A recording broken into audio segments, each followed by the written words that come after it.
Hey everybody, this is Tamiya Robles. I am the owner of FixMyCreditNow850.com. I am also the president of NAREB's High Desert chapter in California. I am here with Sean Rogers, mortgage lender, amazing mortgage lender. And he is also a member of the High Desert chapter as my second VP. Welcome. Hi, we're doing yet another live. How are you doing, Sean? Can't complain. Glad to be here. Can't complain. So yeah, again, I apologize. We've been MIA for a bit. We're back with the jump off. Okay. We're here with it. We're gonna bombard you guys with so much information. Okay. Be sure to leave a comment. Be sure to like, share, subscribe. Check us out on our Facebook channel. We're everywhere on Facebook. Real talk. Just Google us. Just Google us. You'll find us. You'll find us on YouTube for sure, podcasting, all of that. But you got to reach out to us if you have any additional questions, comments, concerns, and what have you. If you're trying to reach Sean directly, check out the information below. You will see his contact information. So, right now, we're going to specifically talk about being denied for a mortgage. So, if you're denied, what are the next steps? Sean, can you break it down for the I'll people? break it down. So, getting denied can be disheartening. Nobody likes being told no, right? However, it's all in the delivery. Usually, when there's a no, that means there's a yes. A yes can be found somewhere. Loan officer's pretty good. He or she will instruct you how to get yourself right. Okay. So, here are the top reasons that people get denied. And I'm going to go through these so it makes sense. Number one, okay. Number one is your credit score required for the program you're trying to apply for, right? Okay. Number two is not enough income for the amount of loan you're trying to apply for. Okay. Number three could be job gap or job issues or employment issues. Those are and number four could be the type of collateral. And five could be assets, the amount of money required to buy the home. Let's go through these. All right. So let's take a look at credit score. Now, remember, one good thing I would say about the credit scoring process is that it can be manipulated. There are loopy. That's why you talk to a credit advisor like Tamaya in the event I say that, hey, your score isn't high enough for the program that we have to do based upon the rest of this application. Okay. So remember, scores can always be changed and adjusted. Having a low score is kind of like getting stabbed. Right? You're going to bleed a little bit, right? But it will heal, right? As long as you're not stabbed too deep. But it will heal, right? And then number two, what did I say for number two? Not enough income. Not enough income. Okay, we'll edit that too. Okay. All right. Number two, not enough income. This can be tough these days. So not having enough income to qualify for the purchase price you want to qualify for. Let me give you an example. There are certain parts of the country that, if you're making what I like to call a decent livable wage, 25, 35 bucks an hour or 65 to $75,000 a year may not be enough by yourself to qualify for that home. Okay. Different ways to get around that, right? Number one, always, I'm going to say this, don't hate me, is to try to buy a lesser house, a cheaper house. A lot of us have gotten away from the starter homes. And in some parts of the country, there are no starter homes, right? But there are some parts of the country where you can still find a nice, decent starter home, right? And not have to pay 4, 5, $600,000. Once again, don't come for me in the comments. There are some parts of the country that still have cheaper housing, in the low 300s, low 400s that'll still qualify. That's still decent, right? And the biggest thing that I see that I have to deny a loan for is income. Okay. Right? They don't make enough money. And the biggest issue I see with that is people trying to buy homes on their own. We're not combining incomes anymore these days, right? I don't have two folks in the loan. So if two of you guys were making, 25, 35,000 a year or 25 to 35, say, right? And we want to buy a house, at 400, 500 grand, that may work, right? But that one person trying to buy that house with just their basic income may not be enough, right? So if we want to maximize our purchase power, which once again I realize that everyone can do this, but it would be good if you are on the loan with somebody else. If you feel your income is not enough to support this obligation, or the loan officer tells you, hey, your income is not enough to support the obligation, right? Think about adding a co-signer or somebody to sign with you, right? For example, I read a story a few years ago. I see this. I'll see this a lot back in the day, where a group of we'll say 5 to 6, 25 to 26-year-old guys, they would get out of college and get a decent paying job, and they would rent a high end luxury or purchased a high end luxury vehicle, all three or four of them on the same loan, and they each share the vehicle. They get it one weekend or a week here, a week there, whatever the case may be, right? The same thing can be done with the house, right? For the homies, they're all making, you know, 50 grand a year. They get a nice house for, you know, how much ever, and they're splitting it, right? Now, once again, trying to find four friends that can do that, that you trust and want to live with, that's another story. But, right? But end of the day, that's one way to do it. That's what a lot of families do, right? There's generations in this house. There's mom, dad, son, and maybe granddad in the house. They all go together and they have their stuff in together. Now we have over $200,000 in income for the year, and now we can afford this larger house, right? So it all depends upon, what part of the country you're in too, uh, and also depends on uh, the home prices around you. Okay, um, but once again, income is one of the biggest factors that I see. Income in comparison to the home prices that are out there. So the next one is going to be the collateral, right? The reason why the loan's being declined is the collateral. Now, the bank, the lender, isn't going to give you money for a shack. Their main concern is being able to resell that property in the event you default on the open market, right? If they're going to lend against a property that has defects, right? Health and safety issues, right? Doesn't conform to the neighborhood, right? It may be out of guideline for that particular loan you're trying to do. For example, you're trying to buy a house in a commercially zoned area with bed and breakfast at the top and maybe a storefront at the bottom, or a house at the top and a store at the bottom, whatever, right? A mixed use property that may not fly for the loan you're kind of trying to do, right? Maybe you're trying to buy a home that has a couple of homes on it already, or a lot of land that has a couple of homes on it and it doesn't qualify. There's a lot of reasons why, right? But the main thing that I see when I have to deny a loan because of the collateral is the condition of the property. Don't forget, there are loans that you can achieve that'll give you money to fix up the home and finance those funds. Okay, it's called a 2 or 3K loan or a renovation loan. Okay, they can take an extra, 25, $35,000, and they would give you that, in an escrow account at closing. Okay, you would take that money and get you a new kitchen, get you new bathrooms, new flooring, new windows, new AC unit, right? Maybe you want to, I don't know, get new appliances for the kitchen. Maybe the kitchen that you bought was from the 1970s and it has, those old green pastel colors and you don't like it, right? You can get extra money, right, rolled into your loan basically to rehab the property after closing. Okay, keep that in mind. So if there's any issues that you see, if your loan officer's telling you, hey, this loan doesn't qualify because the shape the house is in, I got to decline your loan, right? Or fix it. And you say, I don't have the money for that. And the seller won't fix it for you. Look at a 2 or 3K or renovation loan. That may help you buy that house and get money to fix it up. Okay. The next thing that I see that you can be declined for is assets.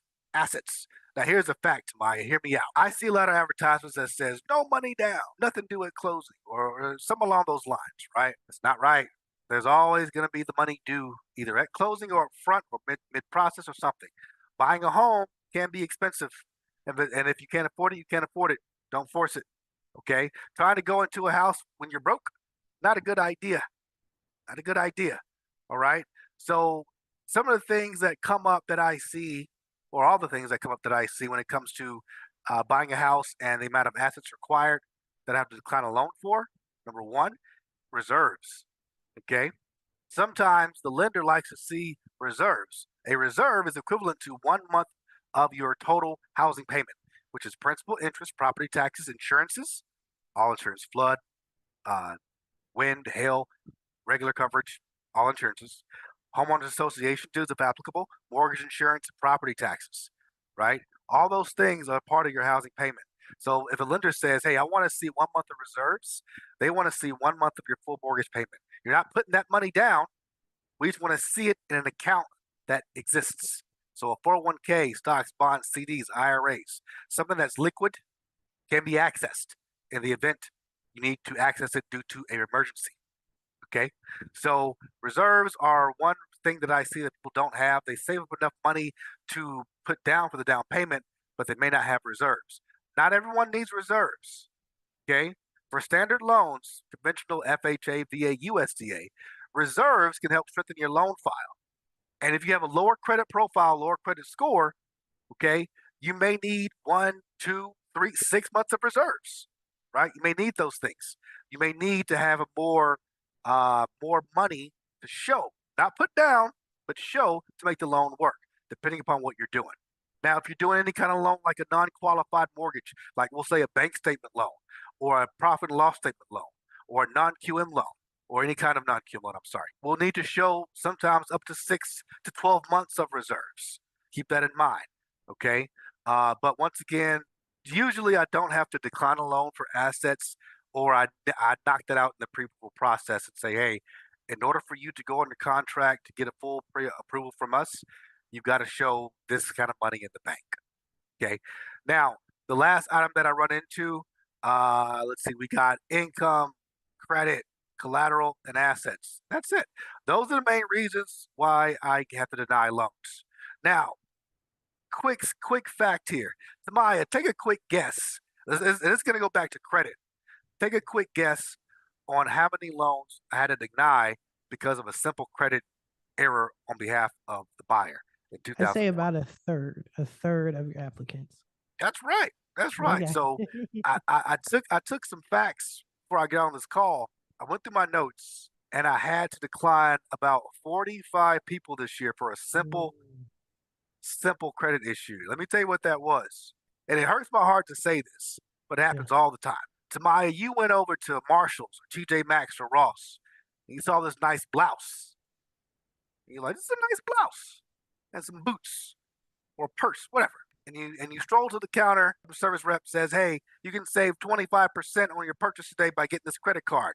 You're like, 25%? Run it. Let me get that 25%, right? Okay, cool. So you get your blouse, your boots, and your sweater, and your purse, or whatever, and you leave the house, leave the store, and then next thing you know, uh, a month passes. Right now, remember, you apply for a credit card at that counter. That's what happened. That's how you get the 15, 25% off discount, right? And they're gonna mail you usually your first bill or email you, right? Here's another fun fact: 99% of people in America, or 98%, check their physical. 45% open that mail. Okay. So basically, what happens is that credit card company shoots you your first bill or statement in that mail. Now, it comes looking like a regular, some junk mail, and you don't open it up. You throw it in the trash. Now, you forgot because, life gets busy. You're doing things, doing what you got to do, living life, being great. You forgot you got 25% off of that, of that purchase you made, right? And now you have to pay that credit card. And next thing you know, 2 or 3 months pass and you ain't paid it. Now I got late payment. So you call me up. Say, hey, I want to buy a house. Meanwhile, you think that everything's cool. I pull that credit report and I see 30 days, 60 days, 90 days late. Maya, what is this credit card with TJ Maxx? Oh, I went there to buy these blouses and these boots and these purses. Now I got to decline you because I got lates within the past 12 months on the credit report. All because you want to save 25%. Don't do it. Don't do it. Please don't do it. Now, if you want to say that 25%, just do this for me. Please just make sure that you check your mail and check your email. And when those bills come, you pay them people their money, Yeah. right? Because otherwise, you're going to be homeless in that nice blouse, and those boots, instead of having a house, You're right? gonna be a fashionable homeless person. Fashionable homeless person, looking good. So yeah, just make sure you pay those people on time their money. Give them their money. Okay. That's it. That's it. Well, I want it. We got some questions. We got a few questions, and also because a lot of y'all, I don't know if you know our story or not. I say it often, but I purchased my first home with Sean. And during that time, I was working in corporate. I was making a whole lot of money, but I hated my job. I hated my job. It was high paying. I was a high wage earner, whatever. And I was in the middle of purchasing a home or being approved, and I wanted to quit. And Sean was like, "No, do not quit." So if you don't mind getting into that a little bit, because a lot of people have that situation where they are approved and they go through the approval process and they're almost at the finish line, but then they quit their job. What happens then? How long do they have to recover? Like what happens? What can they do? Well, I don't know why somebody would do that in the first place, but Mm-hmm. once again, you need to keep your job through funding and the note date, right? It has to happen. You got to verify the employment up until that day that you sign on the dotted line. Now, let's just say something happens, right, and you get fired day before closing. Unfortunate, but I've seen it happen. Now, the way to get around that would be is, of course, you get another job instantly. Of course, easier said than done, but the job needs to have equivalent pay or better to what you're doing right now.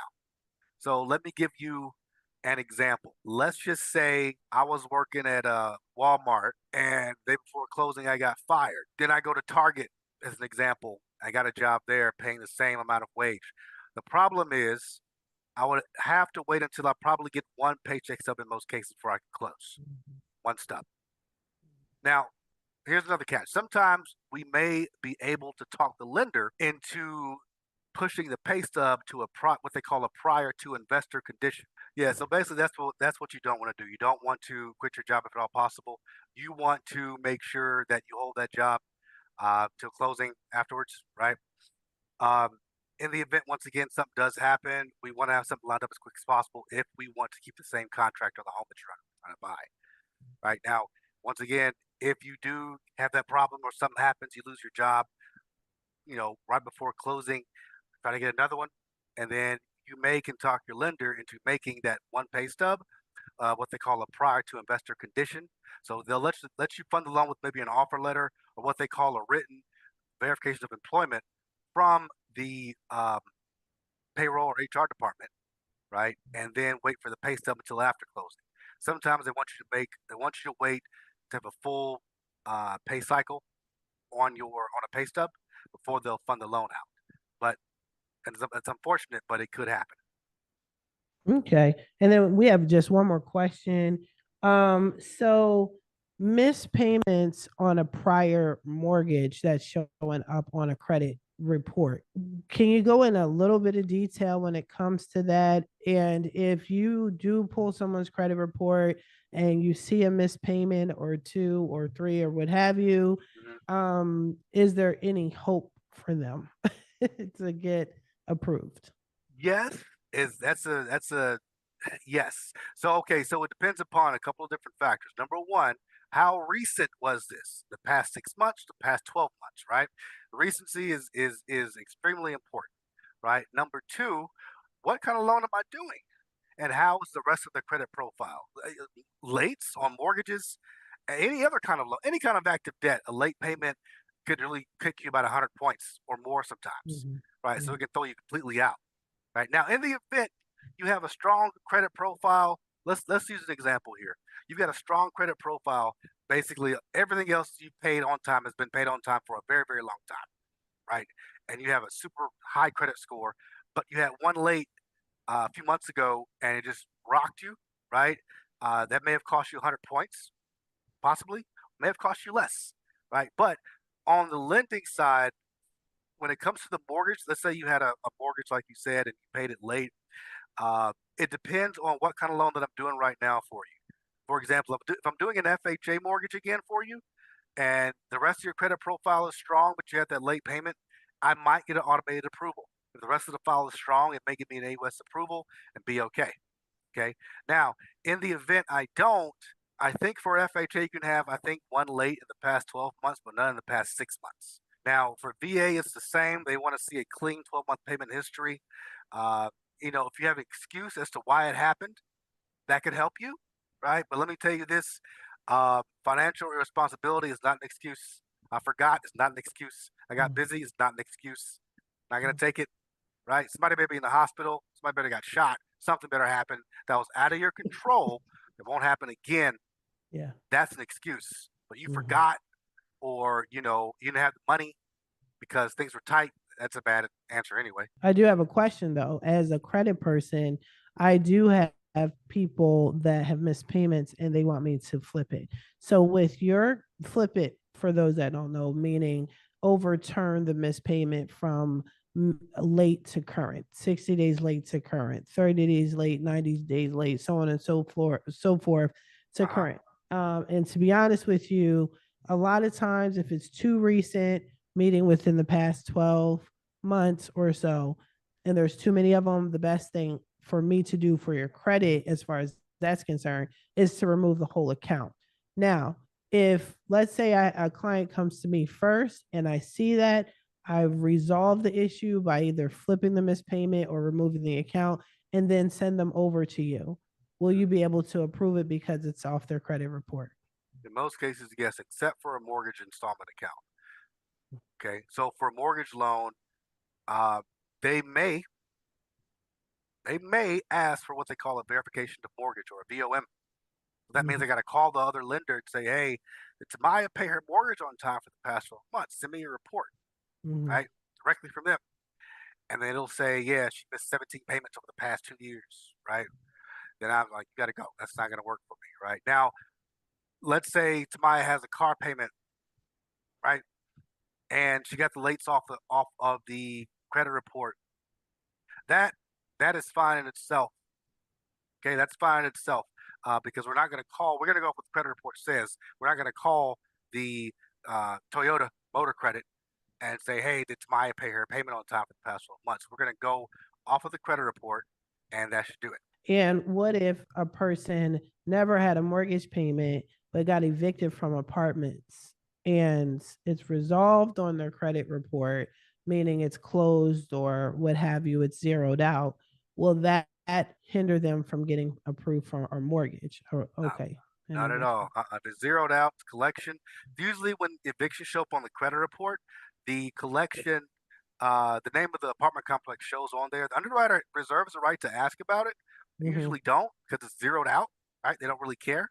Now, what could happen is, depending upon the rest of your credit profile and your actual score, the lender can ask for a verification of rent. Okay, and if mm-hmm. verification of rent says you've been late or evicted on the VOR, then that could decline your loan, right? But once again, if you know you have an eviction or these issues, you want to make sure the rest of your credit profile is somewhat decent and clean, and we can do an automated approval as opposed to a manual underwrite, right? And then um, the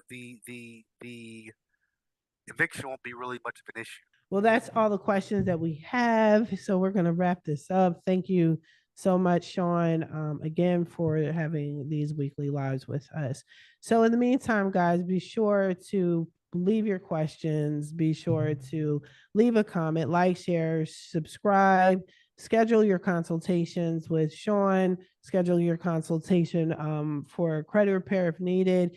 Sean may even send you over to me, or Sean may say you're good to go. But whatever it is, make sure you do something about it. Stop guessing. Stop listening to Ray Ray and them and their situations, because those situations are not your situations. Okay. Right? So Exactly. that's, yeah. But I know we'll probably get a lot of feedback though, Sean, when it comes to this topic, because it's a common thing. It's a common thing, and people don't know what to do after they've been denied and they think all hope is lost. I've had plenty of clients do that where they just give up and then they start trying to get an apartment or something like that, and it kind of just goes downhill from there. So, Right. I know this will help a lot of people. But in the meantime, guys, I'm gonna let you guys go. we wish you the best of luck in your credit journey. Sean, I'll let you take us out. Awesome. Thank you guys for tuning in. Keep watching. There'll be more data being dumped your way. Once again, if you have questions, give me a shout, give me a call, shoot me an email. Info will be below. Or just call me or Tamiya if you have any questions or concerns, have a scenario, something you want to go through with us, give us a call. We'll love to take care of you.